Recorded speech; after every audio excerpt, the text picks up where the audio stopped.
Hi, this is Zach Semke with Passive House Accelerator, and thanks for tuning in to this special episode of the Passive House podcast. We'll be talking about Reimagine Buildings '24, our 24-hour around-the-world global online conference. Today, I'll be speaking with Lois Arena of Stephen Winter Associates, who's a featured speaker at Reimagine Buildings '24. I am very pleased to have Lois Arena here at Passive House. I was just thinking of the word luminary, a Passive House luminary. Yes. Lois, welcome back to the Passive House podcast. Thank you. Yeah, it's great to have you here. And we are super excited to have you as a featured speaker on the Reimagine Buildings '24 program. You're going to be kicking off the first hour. Or you'll be part of the first hour kicking off the conference. And just thank you again for agreeing to do that with us. 100%. It's such an exciting concept. I can't wait. Yeah, it's going to be fun. Yeah. Right. Are you going to stay up all 24 hours, Lois? I'm going to watch recordings. Yeah, that's right. That's right. Right. I am going to stay up all night. But for people who are listening, that is not necessary. We definitely we've programmed it so when you're awake, there's really great programming, and then there are recordings that you can catch up on. So that's great. Lois, I think most folks are really familiar with your work and stuff, but would you mind just introducing yourself and maybe mentioning a couple of the projects that you have worked on? Oh, sure. Yeah. So I'm Lois Arena. I am actually the director of what we are now calling the High Performance Building Solutions team. Our Passive House team recently merged with our 8760 modeling team this year. And so we reimagined our title. We had a little contest this year. Nice. And so our team is specifically known for unique niche type projects where we're constantly saying, sure, that can go to Passive House. Why not? So Cornell Tech was obviously one of our first landmark projects that sort of got us into this area. And it was the tallest at the time, the first of its kind really in the world. And we keep trying to find those. The next one we did was the industrial factory in the textile plant in Sri Lanka, right? That none had, and it was an Enerfit project to boot, and no one had ever done that before. So we're kind of known for our pilot project phases.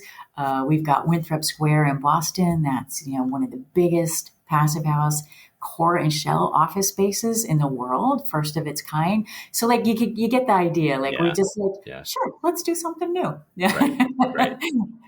Hence the luminary adjective. It's amazing work. So congratulations to you and to Stephen Winter Associates for making that stuff happen. Mm-hmm. So the conference is called Reimagine Buildings, and I think that means different things for different people. So maybe we could start with for you, what does reimagining buildings mean? What is that? When you hear that phrase? It means, I think, a lot of stuff with what I was just saying. It's that, why can't we do that to that type of building? Why can't we push it to the next level? And does it have to be any strict type of a prescription or program or anything like that?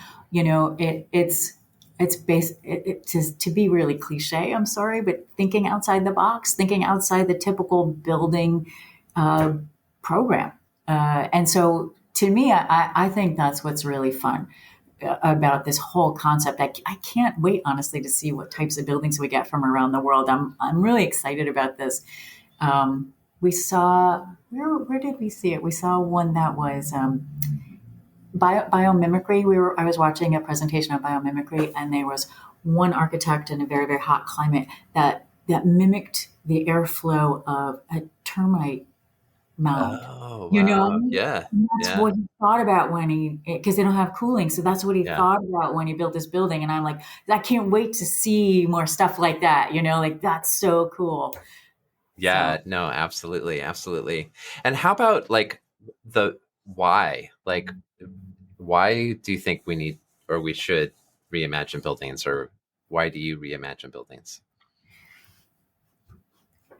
Because we need to address, I mean, this is what we're doing, right? We're trying to address the impact that our buildings have on global warming, right? It's pretty much out of control at the moment. And so if we're actually going to make the impact that we need to make, we need to reimagine the way we've been doing things, because we have to fix what we've done. And the reimagining really is going to be really important on the retrofit side. That's where all of our work is. That's where the bulk of it is. And so we have to reimagine how those buildings are retrofitted and how they're um, cured. I think they need to be cured. That's kind of how I think about it. So, yeah, we have to change course. Right, right. And you mentioned some of the projects that you're involved with, and so I think probably this is, you know, as you consider this next question, I think that the projects will probably be part of it. But also, I mentioned there's also like, process stuff, or so. Here's the question, and that is, like, given that need and kind of what reimagining buildings means to you, like, how are you reimagining buildings, like in your work? Or what do you think there, again, another way of thinking about this could be like, given that we need to have this cure and kind of curing happening and happening on a wide scale, how do you think that can play out at scale? Or yeah. That's the question, right? Yeah, right. So just tell me, and then we'll be good. That's the question. If I had that answer, ladies and gentlemen, come to Reimagine Buildings 24 and get the answer for Lois. Honestly, I have it's at the people level, right? Is like getting everybody on board. It's not necessarily so much the nuts and bolts of how we fix things, because we know how it's super expensive, and sometimes you got people in the buildings that can't leave, or aren't going to leave, or whatever. So it's got to be the most collaborative effort that we've ever put forth. Owners, occupants, industry, manufacturers, like, we have to come together to figure this out. This is the only way forward, because we actually, I mean, step by step, we know what needs to get done to the building to fix it. Mm-hmm. But how do we do it a different way so that we can actually accomplish more? I know I didn't really give you any details, but yeah. That's my feeling. Like, I need more people in the room. Yeah. To come up with the solutions. Yeah, definitely. No, I think that really resonates for me too. And I mean, I think you mentioned, one example of a different kind of thinking about buildings, as with the inspiration from the termite mounds, and like this other kind of, looking to natural solutions, or just like basic kind of the physics of passive design. And I think that's one of the things that's been really exciting to me about being able to work on this conference. And I mean, there are over 80 speakers involved from all around the world. It's really phenomenal. That's awesome. And is that there are these different approaches to similar problems. And I mean, we have this like passive house grounding, but there's so much more. And there's like talking with Vince Martinez at Architecture 2030, and they're for example, when traditionally, I think when we think of Architecture 2030, we think about that pie chart, right?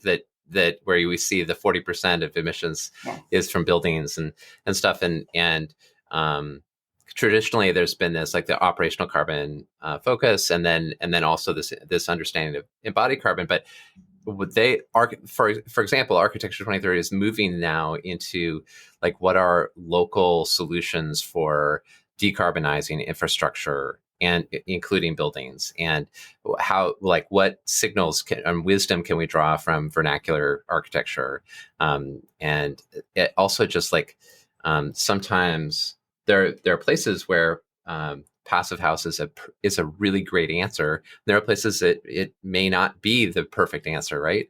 100%. Yeah. And so I think that that's what it's just been fun to have that kind of expansive view of potential solutions. And I think there's going to be a really fun kind of exchange and new ideas, hopefully, that can get sparked because of that.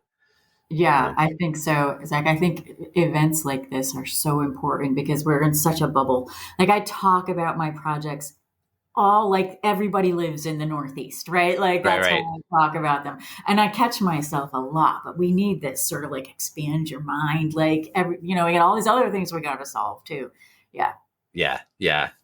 Yeah, I was interested in another, like there's a project in South America that draws on straw construction, and just the understanding that there is this, like, there's so much potential in certain parts of the world because there's so much solar energy to absorb into these rapidly renewable materials, and so Right. there's these other kind of, it's so different from sort of a northern hemisphere kind of Yeah. understanding. And so, yeah, it's going to be a lot of fun.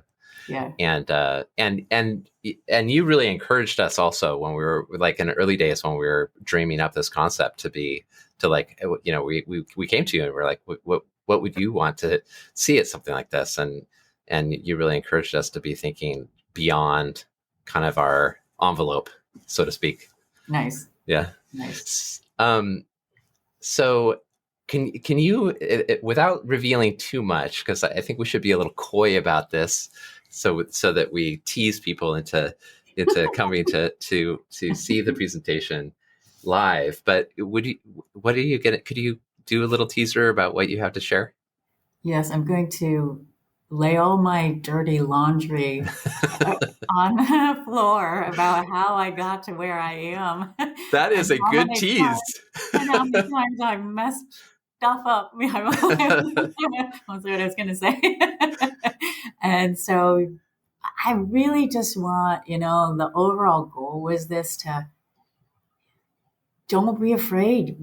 This is not the time to be afraid, right? Mm-hmm. This is the time to just strike out. No matter what we do, we're going to learn from it, and we're just going to make everyone better by it. And these types of events are so important for that too, because now I can tell you what you should never do, and you don't have to worry about that anymore. You just cross it off your list, and you're not, okay, I learned something today, and I won't make the same mistakes. So yeah, that's kind of what the talk is about. I want to inspire people by showing them how badly I've done over the years. And yet we're still here.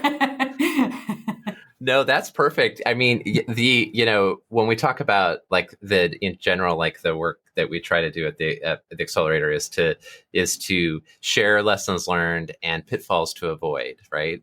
And it's I think by the nature of like, kind of how vulnerable we're willing to be, it's typically the successes that are being shared, right? So to be able to see, to learn from to learn those pitfalls and or maybe not even pitfalls. I mean, and you're not necessarily, that's not necessarily the message you're giving, is to avoid pitfalls, but to be like, okay, navigate them, or like deal with them, or so use them, right? Use them. Right. Learn from them. You earned that. Now use it. Right. Right. Yeah. No, that's super refreshing, and I think will be really fun to watch, and I think really instructive. So thanks in advance. Is there anything else you'd like to add before we wrap up? I'm just really looking forward to it. I think the agenda looks amazing, and I'm really looking forward to. Are we going to do a live gathering in each location? Is that what's actually getting set up? Yeah, well, I mean, so that's kind of organically happening. Okay. So we're working with community partners who are doing their own events. So, for example, I'm in Seattle. There are a couple of community partners in Seattle that I'm working with to do an event the night before at the offices of Bethune on the waterfront in Seattle, for example. We're also going to be doing an event in New York City in Manhattan on Tuesday, March 5th. And there are a number of there's one in Colorado. They're a bunch. Nice. And that's also sort of developing. And those events can be as elaborate as like a formal presentation and things, to as informal as getting together for a happy hour and just connecting after the event. So we'll be sharing that on the platform, and also in the lead up via our newsletter, so that people can connect in person as well. Our hope is that'll just that kind of spirit will just like happen around the world. And so we'll not only be doing this online shared experience, but there'll also be these more kind of organic happenings that happen in person. Very cool. Yeah. Thank you so much, Lois. I know you're very busy, so I appreciate you carving out some time. Absolutely. Thank you so much, Zach. Thanks for tuning in to this special episode of the Passive House podcast, featuring some upcoming guests for our Reimagine Buildings '24, happening on March 7th and 8th. Reimagine Buildings is a global online conference that will provide information, connections, and inspiration to make buildings that can change the world.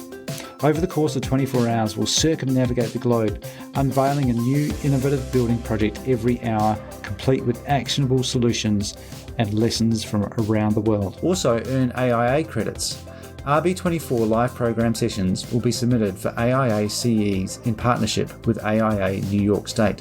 And for students, check out our scholarships and special student discounts. Many thanks to NYSERDA for being the stakeholder sponsor of RB24. Register now for Reimagine Buildings '24 and use the promo code PODCAST for a 20% discount.